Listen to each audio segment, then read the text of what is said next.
आपली सखी या यूट्यूब चॅनलवर आपले स्वागत आहे। तर आज आपण बनवणार आहोत मस्त खुसखुशीत असे रव्याचे मोदक, तळणीचे मोदक। आपल्याला हे मोदक तळून घ्यायचे आहेत। तर बघू शकतात तुम्ही किती खरपूस असे आपले मोदक तयार झालेले आहेत। आणि तुम्हाला एक फोडून सुद्धा दाखवते। बघा आतमध्ये किती आतपर्यंत सारण भरलेलं आहे, खूप सारं सारण भरलेलं आहे मी। तर ह्याच पद्धतीने तुम्ही सुद्धा मोदक बनवू शकता आणि अगदी मोडायला सहज मोडतात एवढे नरम आपले मोदक बनलेले आहे। तर चला या मोदकची आपण रेसिपी बघूया। तर तळणीचे मोदक बनवण्यासाठी मी इथे 1 वाटी बारीक रवा घेतलेला आहे। रव्याने काय होते, आपले मोदक हे खुसखुशीत बनतात। त्यासाठी मी इथे 0 नंबरचा जो आपला रवा असतो ना, तो 1 वाटी घेतलेला आहे। 1 वाटीमध्ये आपले 21 पेक्षाही जास्त मोदक बनू शकतात।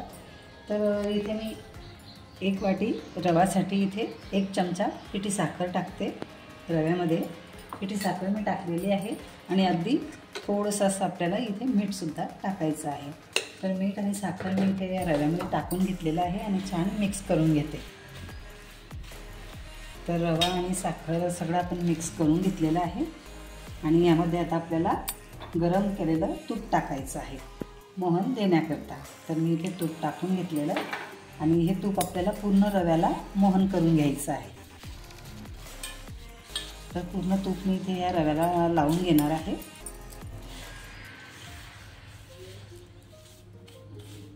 इथे आपलं हे मोहन तयार झालेलं आहे। तुम्ही बघू शकता आपला रवा पूर्ण तूप लागलेला आहे आपल्या रव्याला। आणि आता मी हे छान भिजवून घेणार आहे। तुम्ही दुधाने सुद्धा भिजवू शकता किंवा पाण्याने सुद्धा भिजवू शकतात। तर मी इथे पाण्याचा वापर करत आहे। जर आपण पाणी घेतलं तर आपले मोदक खूप दिवस टिकतात, दुधाने लवकर खराब होऊ शकतात, म्हणून मी इथे पाण्याचाच वापर करणार आहे। तर पाणी आपण घेतलेलं आहे आणि आता आपल्याला हा रवा पाण्याने भिजवून घ्यायचा आहे।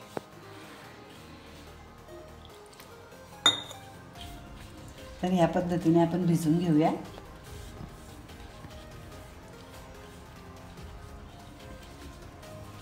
अगोदर आपलं पाणी पातळ दिसतो हा रवा, नंतर कण्या फुगल्या जातात आणि आतमधलं पाणी पूर्ण शोषलं जाते।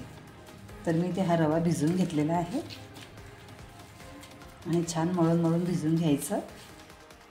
तर इथे तुम्ही बघू शकता आपण रव्याचा असला उंडा भिजवून ठेवलेला आहे आणि आपण आता मोदकांचा उंडा भिजून तयार झालेला आहे आपला। आणि आपण याला आता 10-15 मिनटं आपण याला झाकून ठेवू, म्हणजे काय होईल, जो आपला रवा आहे तो छान फुगून जाईल आणि छान त्याच्यामध्ये पाणीसुद्धा मुरून जाईल आणि उंडा आपला छान होईल। तर मी ते हा उंडा झाकून ठेवते आणि आता आपलं सारण तयार करूया। तर सारण तयार करण्यासाठी मी ते कढई ठेवलेली गॅसवर आणि त्यामध्ये आपल्याला अगदी 1 चमचा एवढं तूप टाकायचं आहे। तूप मी इथे टाकून घेतलं आणि तूप छान वितळून घेऊया। तूप वितळल्यानंतर जो आपला खोबऱ्याचा खीस आहे तो खीस मी इथे छान या तुपामध्ये भाजून घेणार आहे।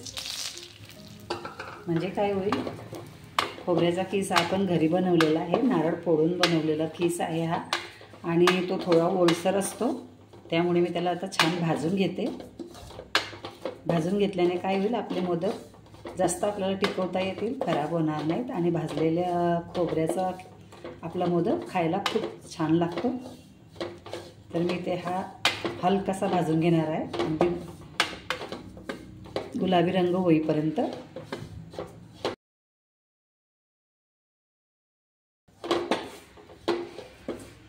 तर आपला तुम्ही बघू शकता गुलाबी रंग आलेला आहे आपल्या खोबऱ्याला।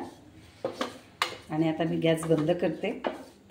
गॅस बंद करून घेतलेला आहे आणि कढई आपण आता खाली ठेवून घेऊया।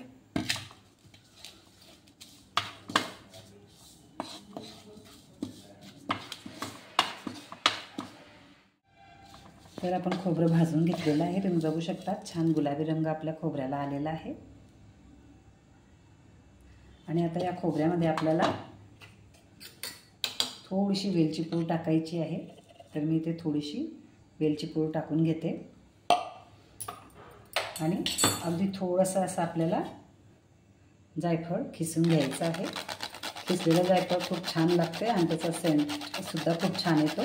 पावडर करून ठेवली तर ते एवढा छान लागत नाही, म्हणून मी ते थोडं जायफळ खिसून घेतलेलं आहे आणि हे छान मिक्स करून घेऊया। नंतर आपण इथे पिठी साखर घेतलेली आहे। तर ज्या वाटीने आपण खीस घेतलेला आहे खोबऱ्याचा त्याच वाटीने आपल्याला अर्धी वाटी एवढा साखर घ्यायची, पिठी साखर।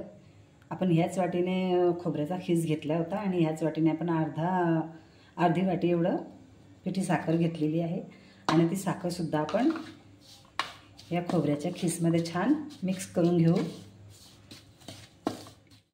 तर इथे आपलं मोदकांचं पीठ मळून आपल्याला 10 ते 15 मिनिटं झालेले आहेत। तुम्ही बघू शकता छान आपलं पीठ तयार झालेलं आहे आणि आता आपल्याला याचे मोदक तयार करायचे आहेत। तर मोदक तयार करण्यासाठी आपण याच्यातला एक छोटासा गोळा घ्यायचा आणि हा गोळा आपल्याला हलकंसं पीठ लावून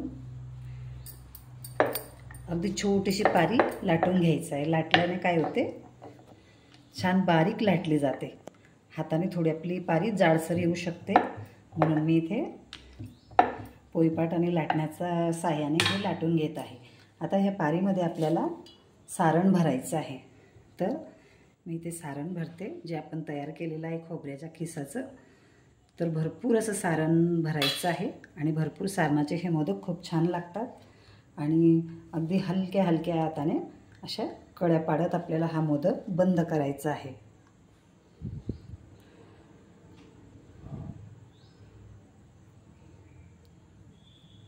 एका बोटाने आपल्याला हे सारण आतमध्ये दाबायचं आहे आणि दुसऱ्या हाताने आपल्याला या मोदकावरती छान पीठ एक ठिकाणी आणायचं आहे। तुम्ही बघू शकता अगदी खूप सारं सारण भरलेला आपला मोदक तयार आहे आणि आपल्या मोदकाला कळ्यासुद्धा पडलेल्या आहेत। तर ह्या पद्धतीने मी मोदक करणार आहे। आपण अजून दुसरा गोळा घेऊया आणि दुसरा गोळासुद्धा आपण इथे बनवून घेतलेला आहे आणि आता तो सुद्धा आपण पोळपाटवरती पोळपाट लाटण्याच्या साहाय्याने लाटून घेऊया।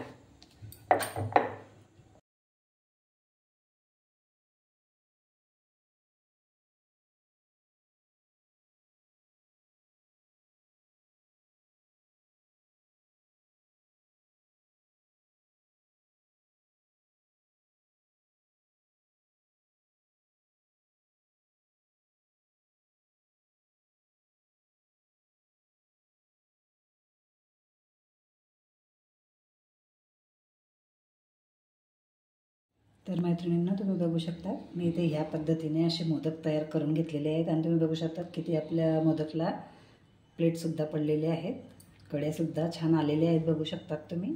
आणि ह्याच पद्धतीने आपल्याला सगळे मोदक बनवून घ्यायचे आहेत। मी आता एवढे बनवलेले आहेत, आता एवढे मी तळून ठेवणार आहे। तर तळायला मी इथे कढई ठेवलेली आहे आणि कढईमध्ये आपण तेल टाकलेलं आहे।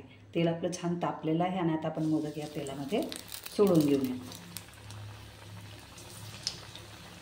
तर या पद्धतीने मी इथे तेलात मोदक टाकलेले आहेत आणि मोदक आपल्याला छान उलटून पालटून मस्त खरपूस असे तळून घ्यायचे आहेत। गॅसची फ्लेम अगदी कमीच ठेवायची आहे आणि कमी गॅसच्या फ्लेमवर आपल्याला छान हे गुलाबी रंग येईपर्यंत तळून घ्यायचे आहेत। अगदी लालसुद्धा करायचे नाहीत आणि अगदी पांढरेसुद्धा ठेवायचे नाहीत। तुम्ही बघू शकता तेलात आपला मोदक टाकताच बरोबर कसा फुललेला आहे।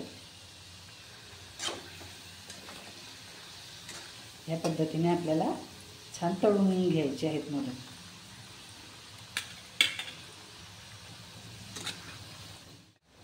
तर मैत्रिणींना फक्त एका वाटी रव्यामध्ये मी एवढे 21 पेक्षा जास्त असे मोदक बनवून घेतलेले आहेत आणि तुम्ही बघू शकता किती छान आपले मोदक तळलेले आहेत। अगदी खरपूस असे, त्यांचा आवाजसुद्धा तुम्ही ऐकत असणार, खूप खरपूस असे झालेले आहेत। तर तुम्हाला हा मोदकचा व्हिडिओ कसा वाटला ते मला कमेंटमध्ये नक्की कळवा आणि आवडला असेल तर लाईक करा, शेअर करा आणि आपल्या चॅनलला सबस्क्राईब करा।